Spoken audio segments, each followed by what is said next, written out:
what does that look like? How do you work through that with parents? We address the fires when they happen, but our goal is really to spend 80% of our time getting ahead of any challenges. When you establish your values proactively while you're regulated, while you're calm, while you have an objective sense, then you're not always making decisions based on emotions. Sometimes emotional decisions can really benefit us.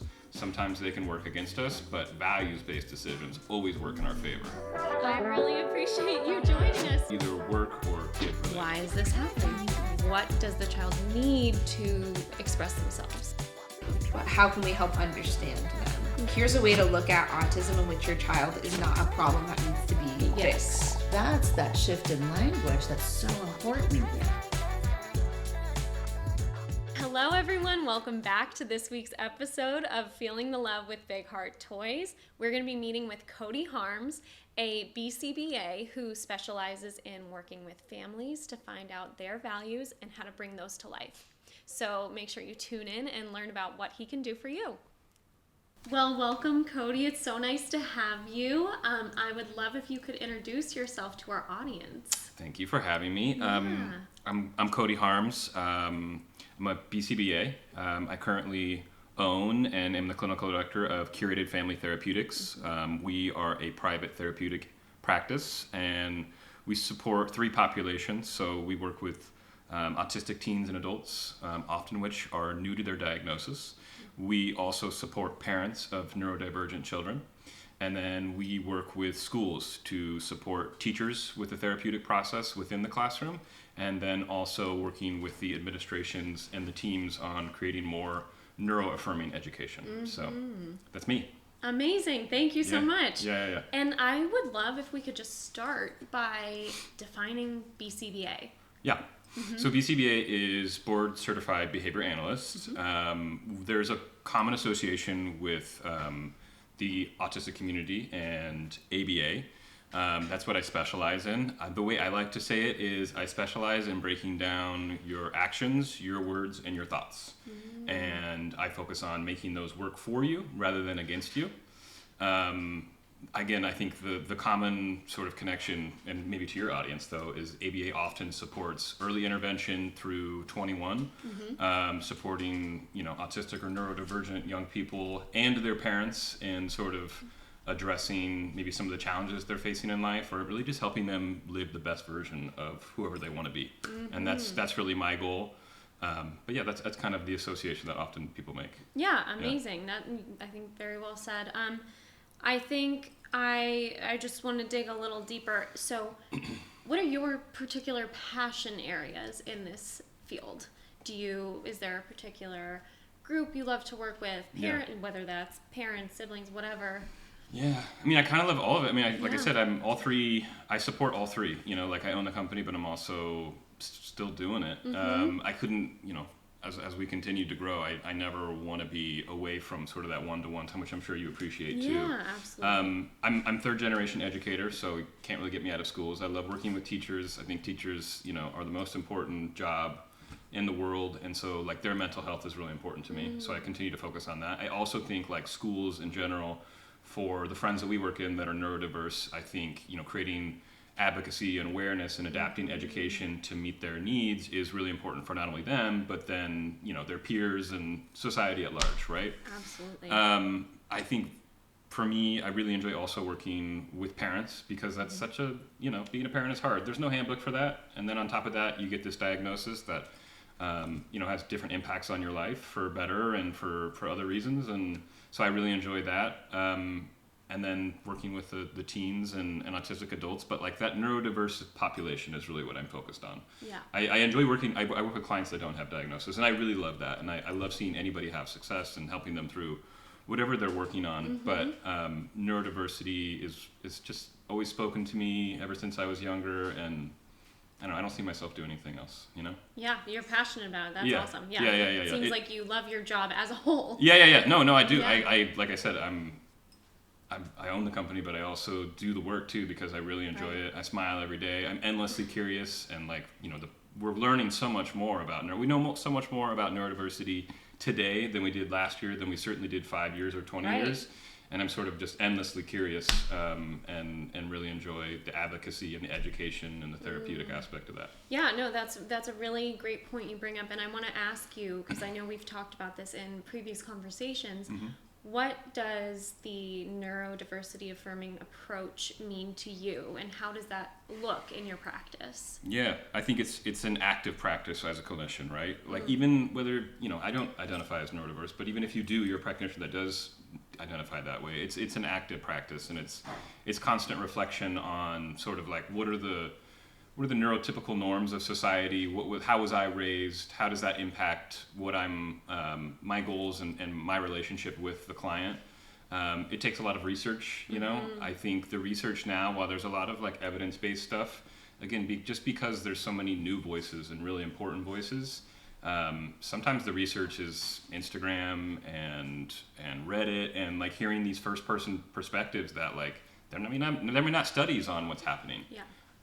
And so that's really important to me. And then, validating, celebrating what it is that makes you different is obviously very important. All client-led is neuro-affirming for me. And then the final thing I think is just keeping in touch with those that are neurodiverse and making sure I'm checking in and staying up on the latest and greatest research or what, the big voices are telling me, and really supporting that, but also seeing it through a clinical lens with the end goal of being the best clinician I can to support my clients. Yeah, so I hear a lot of things that you mentioned. You mentioned promoting autistic voices. Yes. You mentioned especially the adult population that are 100%. coming back and saying, Yeah. hey, like, this is my experience. We need to learn from this, because Yeah. we know that the neurodiverse population has not been included a lot of the time 100%. in this research that, Yeah. So I hear you saying like, oh, you take the clinical research that's up and coming, plus combining it with that to make this whole, use our better judgment to figure out what exactly is going to help the family and the individual. Yeah. I use the science, but I'm invested in the client. Sure. Right. Yeah, And I want to know like who they are, where they're coming from. And like I think the other thing about neuroaffirming is I'm constantly asking for feedback. Like over the first month, I don't annoy clients, but I really ask like, hey, is this beneficial? What do you think about this? Hey, I'm going to ask you this question, or I'm going to suggest this. I really need you to feel comfortable and give me some feedback, because I can't be in your brain, I can't be in your body. And then as we get further down the road, I can take some liberties, because we have a rapport. Yeah. But I think that first month is really important to ask for that feedback. And then again, I try to do my best to consult with those that are in the field that are neurodiverse, or those that maybe have adjacent fields that are neurodiverse, just so I gotta be sensitive, and you really need to invest in who you're supporting. So absolutely, yeah. No, that I think that is said very well. How do you run your assessment sessions? Yeah. Into your how does that lead to goal building? How does that whole process look? It's a really good question. So like our sort of therapeutic philosophy, and I want to give her credit. My friend and one of my therapists, Denise, she's wonderful, but she has this phrase, we don't dwell, we do. And our therapeutic philosophy is very action-based. And, we figure out why you feel that way, where those feelings are coming from, what we're doing about them. But then the big component of so what do we do about it? How do we feel better? And so again, we don't dwell, we do. But the roots of that starts with what you're asking about assessment is the values assessment. And values are wonderful. They kind of serve as your North Star for both yourself and for me. It's a reflection process for you to really assess, okay, this is who I am, this is who I want to be. Values can be things that we currently live by, things that we want to live by. But I think the most important thing for your audience of parents is when we do these values assessment, the values for the parent and the values for the child can be different and probably should be different, right? Yeah, right. And if you're married, your values from your partner may be different. Yep. And I think it's important that we identify those things. And again, since those are our North Star, as long as we're working towards those, we're always headed the right direction. And another reason it's really beneficial, again, within our therapeutic process, we're trying to minimize fires to put out. We address the fires when they happen, but our goal is really to spend 80% of our time getting ahead of any challenges. And when you establish your values proactively, while you're regulated, while you're calm, while you have an objective sense, then you're not always making decisions based on emotions. Sometimes emotional decisions can really benefit us, Sometimes they can work against us, but values-based decisions always work in our favor. And that's the initial assessment. That really gives me an idea of where we want to take everything. Okay, and then I know as a therapist, every child, every family is very individualized, Yes. right? So it's not like one goal is going to be exactly like that's not going to relate to you, you know? Yeah. So I guess, can you maybe generalize, like, what are some things you work on in sessions? How do sessions look with Yeah. So the clients? first thing that's a really good question. So the first thing that we do is we take a health score. So again, this kind of comes back to the ABA of the way I practice. I practice acceptance and commitment therapy. But this kind of goes back to the ABA, and I want a measurement of success. And so each week from 1 to 10, 1, I'm ready to give up on life. 10, I'm living the best life ever. And I get an aggregate of your week, and that serves as my measurement, okay, if things are working, things are progressing. But I want to do that first, right? I don't want my session, I hope my session you leave a little bit better than you came in, but I don't want to be an influence of that. So we start with that first, and then we start out with what are things that are going well, what are things you're grateful for, what are things that you're happy about, maybe if it's a parent, about themselves, or specifically about their parenting, different categories for different individuals.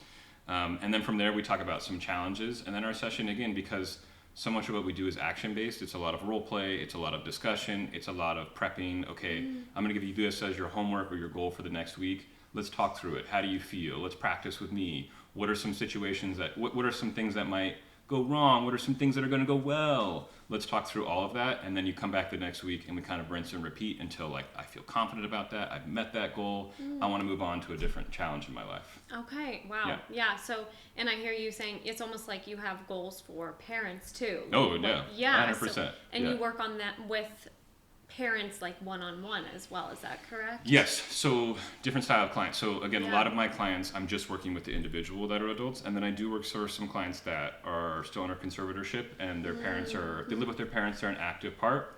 So in those cases, I'll see the client every week, and then either once a week I'll see the parent, or alternatively every other week I'll see the parent, and it's to update them, it's to make sure that the client's following through and what we're implementing during session that they're working on as well.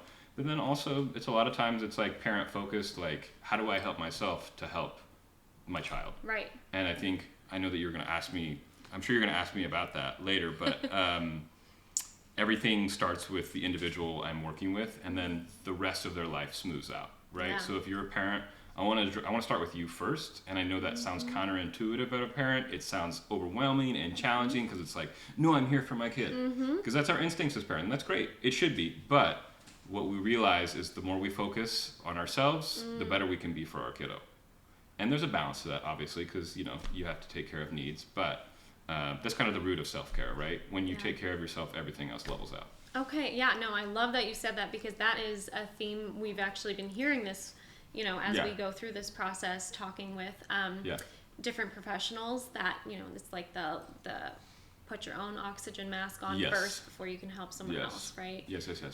So that's awesome that you said that. And what does that look like? How do you work through that with parents? I know you said I was going to ask you, and you're right. Yeah. Well, I think, the first thing that I want to meet parents where they're at, because oftentimes they'll come to me and they'll exclusively want to be child focused. And I think that's great. And sometimes I use that as buy-in to get to the root of what's happening, and that starts with them, right? So I'm comfortable the first few sessions really focusing on their child, but as I get to that, I'm asking the questions of, like, you and I as parents, like, we can't control the child, right? We can set them up for success, we can model certain things, but at the end of the day, it really starts with you. So how are you preparing yourself to be the best parent, right? And what does being the best parent look like? Right. And what are the boundaries, and what are the flexibilities, and what are your goals and measurements? And when is it okay to only give 80% of yourself? Or when is it okay that, like, you're sick and only 50% of yourself is available? So we really define that measurement, and we utilize the values, as I talked about first, as, again, sort of that guiding North Star to determine, okay, as long as we're headed in this direction as a parent, this is who I want to be, then that's going to make me the best parent, and that's going to provide the most opportunities for my child. Yeah, so in kind of what I'm inferring from what you're saying is being the best parent, that's not like it's not a textbook thing. It is based on their values as a family. Yeah. And it seems like what you are doing is helping them to actually define for themselves. Like, this is my goal. This is what I need. And I think that itself is just so empowering to know, like, because, you know, you can feel certain things and not really know why you're feeling a certain way. Yeah. But as soon as you put almost like a, you know, label on it or a scale where you're like, okay, this is when I know I'm okay, and this is how I know it's fine to be feeling this way. Yeah. So I think that sounds really beneficial. The defining is the big portion, right? Yes. Like, oh, I feel stressed. Okay, well, what does stress feel like? Right. Tell me. Let's describe it, right? Back to our actions, our thoughts, and our words. What does it sound like? What sort of dialogue are you using in your head when you feel stressed? What does that look like to your kiddo? How are they observing that, right? Right. I think the one thing, again, coming back to parents, regardless of the impact of a diagnosis, kids are constantly processing everything, right? They're constantly absorbing. Yes. And that's a really important sort of often like a moment, like, you know, head explode or eye popping a moment for parents when they realize, like, regardless of their communication or where they're at in their development or what have you, they're absorbing it and they're going to imitate, and your model is the model. So again, that's why it's so important to start with you, and it's not a bad thing to start with you either. I think that's the other thing. But again, obviously there's balance, and as we define things, we work through your values, we determine what that balance looks like, right? Like, can you go on a Vegas vacation every month? No. But if vacation and alone time, or, you know, that sort of like whatever that looks like for you, whatever Vegas represents, or however you define what you need from it, we can get that in different ways. We can get that in like incremental doses, and still be there for our kid the amount of time we want to be, or the amount of time we need to be. Yeah, absolutely. Yeah. I hear you. I think that's a really important point to mention. Yeah. And one thing you mentioned, and I actually wanted to ask you about, was acceptance and commitment therapy. Yes. What is that? What does that mean? Excellent question. So that is the primary practice that we do. Acceptance and commitment therapy, like on base level, for your audience, is just that the world is inevitably going to present challenges. Like, the world is wonderful, the world is beautiful, but it's the acceptance that, like, it's going to throw variables at you, right? And when we have kids, the variables are way wilder. You know, like, they're way more frequent, you have far less control, things are going to happen. The example that I always use, which is, you know, ironic because I literally happened to me today, you had this plan, you had all these meetings, you had so much to do, and you got a flat tire on the way to work. You know, sent a solid nail in your tire, and you're like, but are you going to give up? No. With acceptance and commitment therapy, like, those type of things are always going to happen. Our kids are going to get sick. Our kids are going to skin their knees. Our partner is going to have to work late one night. You know, like, those things those challenges are always going to present themselves one way or another. But if you're living based on, like, value-based driven habits, and you're consistent with them, and those reflect in your actions and in your thoughts and the words that you say, you're gonna feel better more often than not. We were talking about my rating scale before, right? That I take that score. I never expect anybody to be 10 out of 10 every day, right? But if you, like, my measurement of success is if you're more often than not, like 6, 7, 8, and 9, like, probably doing something well. Like today, for an example, myself, like, I was really frustrated. I had to miss a meeting this morning because I had a giant nail in my tire, right? Still kind of feeling an 8 though, because, like, all these different things that I'm telling myself, of all these things that I'm doing, or looking forward to this podcast, you know. I think that's sort of like the basic way that I like to explain acceptance and commitment therapy. It sounds like things you can't control necessarily. Yeah. The parts in life that you can't, you know, they're not ideal, but this is what is going, you know, challenges are going to be thrown my way. What can we do about it, kind of thing? Yeah. We can't control everything in the world, but we can control how we respond to it. And how we prepare for it. And that's a lot of what we focus on, is those habits. Again, I mentioned before, 80% of what we do in session is like, let's get ahead of the challenge. Like, I'm hoping that, like, fires are going to happen, right? Emergencies are going to happen, but I'm hoping that that's like 5% of your life versus like 80 to 90 is you're like, I'm ready, I know what to do, you know, like, I exercise and I go on walks, so by the time I'm, you know, 80, I'm still like healthy and can move around, and like, that's that 80% getting ahead of the problem. You know what I mean? Absolutely. And, you know, we're talking in big metaphors here now, and I think it's so powerful to hear that. now my question that I was just had is, Yes. okay, what is an example of like a Yeah. fire happening? You know, like what does that look like in an individual's life? Yeah, and you want to hear like kiddos and parents.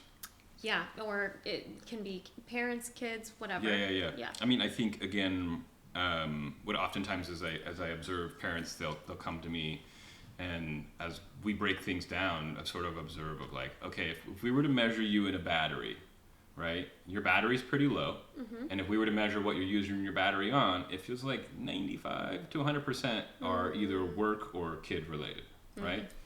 And some of our parents, again, depending on the impact that they're, of the diagnosis of their kiddo, like sometimes you just feel like I have to be all the way, all the time, right? Yeah, like right. some of our parents are almost like 24/7 caregivers because they feel like they have to, or they don't have the resources, or, things like regional center, like those aren't supporting. But what I want to do is break down of like, how can we recharge that battery, and what does that look like, right? Like if we know, I exercise or yoga, like 30 minutes of that really changes my battery, right? It's, no one wants to work out, but it's an investment I know I can make.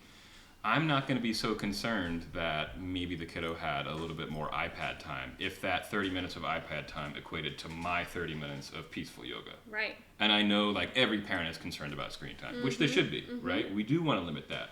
But sometimes that balance and my values and what I'm prioritizing are important.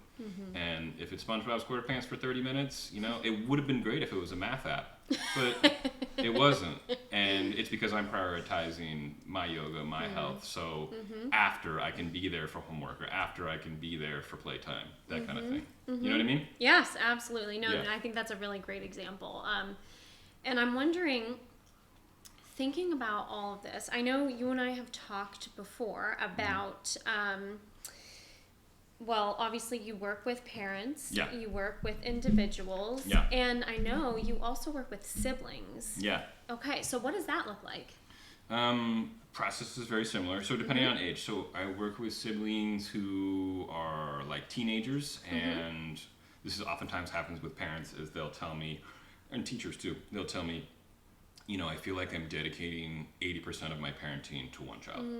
Not an uncommon thing, right? And, if you're a parent and you're listening out there, like, not an unhealthy thing too, right? Like, don't identify like I'm doing something wrong. Now, I think every parent wants to have as much equity between siblings as they can, right?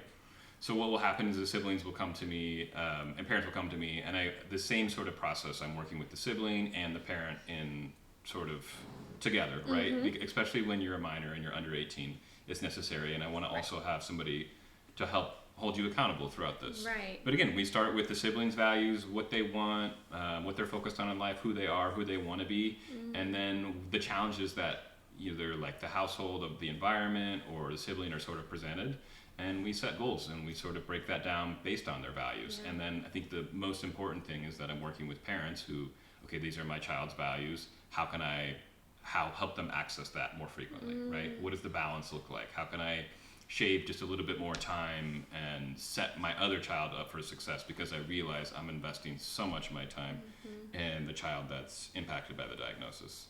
Other siblings I also work with are maybe siblings who are going to become the conservator, so it's more of a family conversation of like, hey, my brother has a diagnosis, I understand that I'm going to have to start taking care of him, I have my own family, I'll be the conservator. I understand my parents are getting a little bit older. So those are really sensitive conversations. And I like to work through those and help them in that way, and help, again, make the best decision for them, make the best decision for their sibling, their family. So, yeah. It sounds like a lot of what you do is digging deep, finding what individual priorities are. Yeah. And then making that that's such Yeah. a big thing to figure out, and then making it tangible. Yeah. And okay, now what can we do about it to make everybody Yeah. feel like their best selves? Yeah. And sometimes I'm the first person that like you've admitted that priority to, you've come to that conclusion. Sometimes you think what your priority is something, and I'm hearing something else, and we work through like, okay, what's real here? And those can be challenging conversations to have, but you enter the process to win the game, right? You start the therapy to be the best version of yourself, and so that's why we're here. I want, I'm supposed to have those hard conversations, right? And I'm supposed to, ask those challenging questions to have you reflect and see, okay, this is who I really want to be. This is what I really want out of the process. Even if it's hard, even if it's easier to avoid, I need to start facing those things head on. Mm-hmm. Yeah. Okay. No, I hear you. That's really wonderful, I think. Just Yeah. figuring out, because that's, I feel like, one of the hardest parts. Yeah, figuring yeah, all for that sure. out. It definitely is. I'd love to go back to acceptance and commitment therapy. Yes. And I'm wondering, we talked about the things, the variables that you can't control in life. Yeah. You know, maybe some things that are not ideal. Yeah. And I just had this thought, and I don't know what your thoughts are Sure. as well, but like, I'm thinking stigma could be one of those things, right? Like, something's thrown at you, you feel like you're not heard, you're not accepted, you're not understood necessarily. Yeah. So do you find that that is kind of a common theme? Stigma, I think, is, the one, sort of challenge I have with the business is like, and I'm sure you see this too, right? Where you identify like, man, I would love to help that person. Especially when I'm in the schools, oftentimes teachers will come to me and they'll say, hey, there's a student here, like, could you take a look? Like, I want to help out, and I'll help the teacher out, but like, I don't go any further. And in the therapy process in the classroom, a lot of times the teachers are, I feel like this parent's sort of avoiding this, or I feel like, like this kiddo could use more support, and like, I'm not skilled in that, or not skilled in that, but I'm not qualified for that. I don't have the resources. And they'll ask me like, hey, will you work with this parent? And in my mind, I say, I would love to, but they have to make that initiation. Yes. You know what I mean? And I think oftentimes it does have to do with stigma or lack of awareness or lack of acceptance, and just that sort of fear of like, okay, my child's different, and what does that mean about me, and what does that mean about them, and what's their future, and like, there's just too much to address. And again, it's easier to press snooze than face my day. It's easier to just say, sorry teacher, you don't know what you're talking about, and move forward. Yeah, and I think shame and stigma has a lot to do with that. And so the parents that come to me I always congratulate them, or I'm always very proud of them, because I feel like that's the first step probably to sort of working through all of that. And there's some that just aren't comfortable and never face that, or face it in other ways, and you just kind of fingers crossed that what they're doing is healthy and good for them and good for their kiddo. Yeah. And I'm just thinking, this is a huge question, and I don't know that anyone has the perfect answer, but I'm wondering what can we do to reduce shame, stigma, things like that you've mentioned? All roots starts in the education system, and like, I say this all the time, but like, we should be, giving the schools and the students and the next generation as many resources as possible.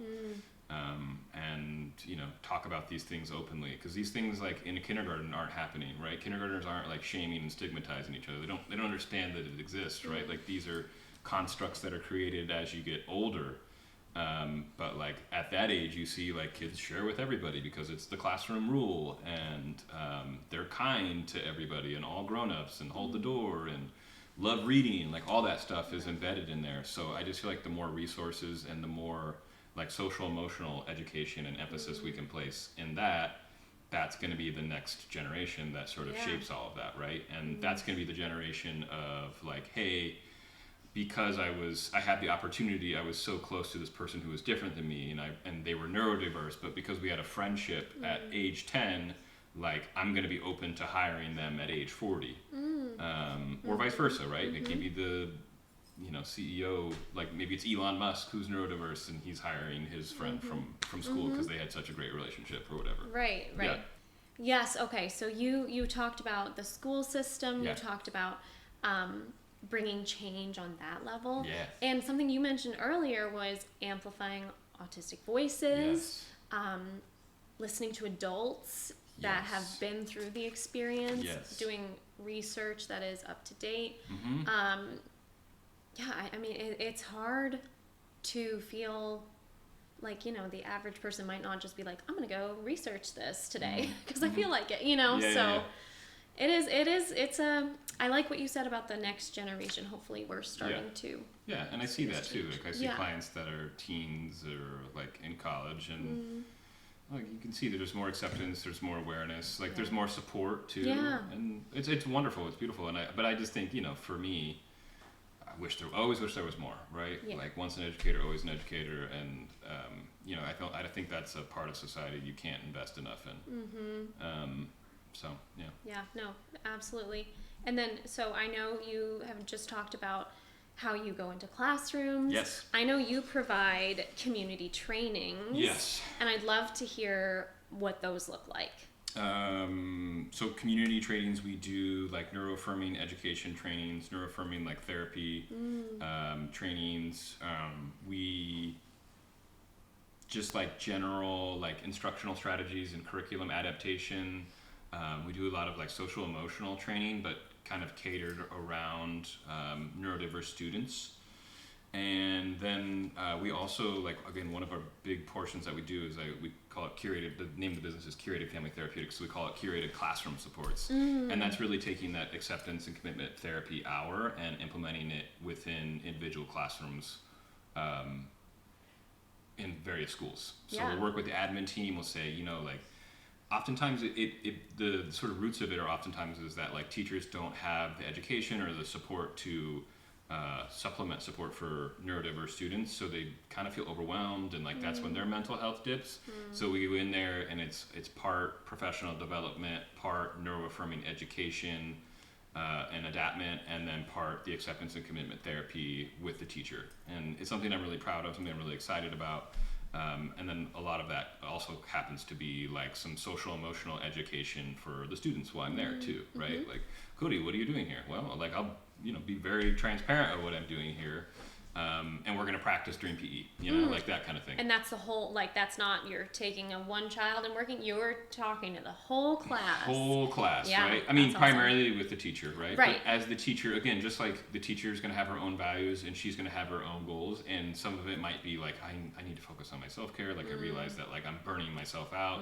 Sometimes it's like, this particular student, I feel like I'm dedicating 80% of my time to them, and I'm not able to address all the other needs in the classroom. Or sometimes it's like, I've noticed that my neurodiverse friends in classroom aren't having as much success during PE. Can you help out with that? And then I'm presenting to the whole grade or the whole classroom, and talking through it and figuring out how our school can be more inclusive and supportive, and That's awesome. No, thank you for answering that. And that's really cool that you offer that, go into schools. That's pretty unique, I feel like. Yeah. No, I'm really proud of that. Yeah, one. you should be. That's awesome. Yeah. Okay, so before we're gonna wrap up pretty soon. Okay, cool. But I'm thinking, I know you and I talked about this. Okay, so I would love to touch on child-led therapy.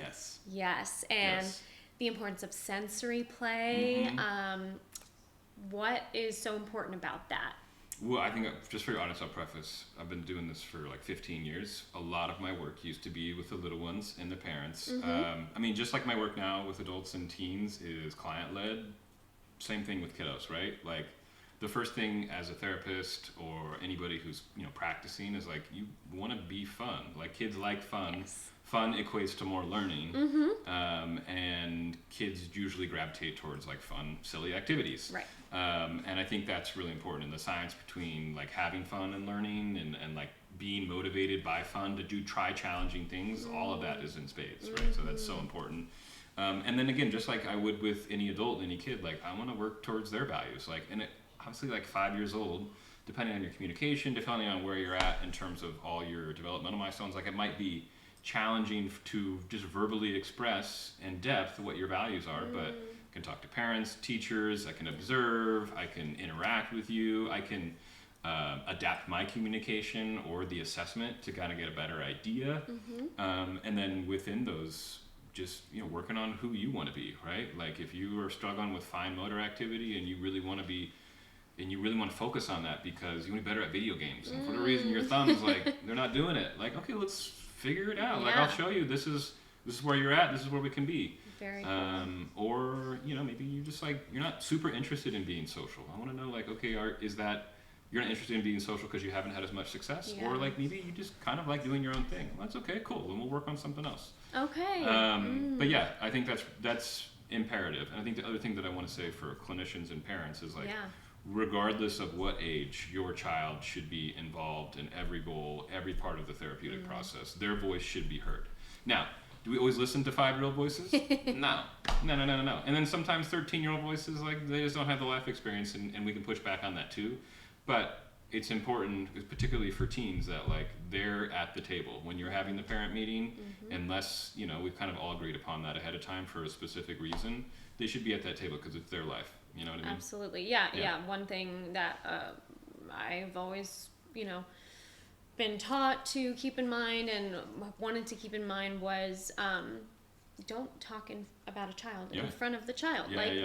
They are there. They're a 100%. person. They understand more Yeah. than, maybe even more than you understand they know. Yes. And it's always more than you understand they know. Yes, That's exactly. fact. You're never in their Exactly. brain. Yeah, right. So it's just like being Yeah. respectful, giving autonomy, and Yeah. treating someone like a human being. Yeah. You went to the doctor's office and they only give you answers in a foreign language. How would you feel? Yep.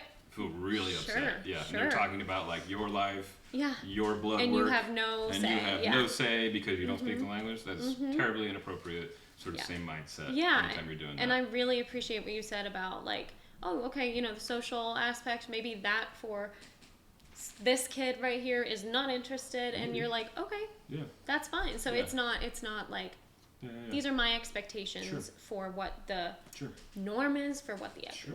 what I'm expecting to see from you. Yeah.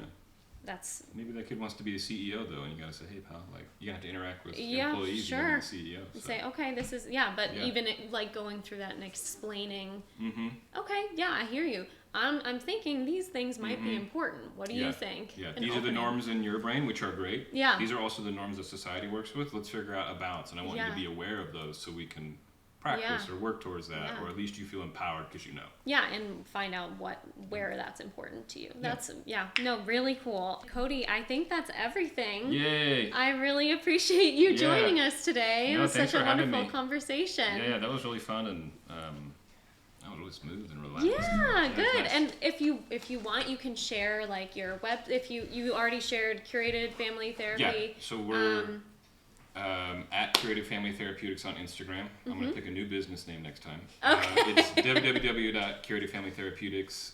I'm sure this will be on Instagram. You'll tag And me we in. will Yeah. have it in the description. Yeah. Love to do like free consultations. Anybody who has questions, reach out on Instagram or email, or we have phone number on there. But really open if you guys have questions and just want to learn a little bit more. Yeah, amazing.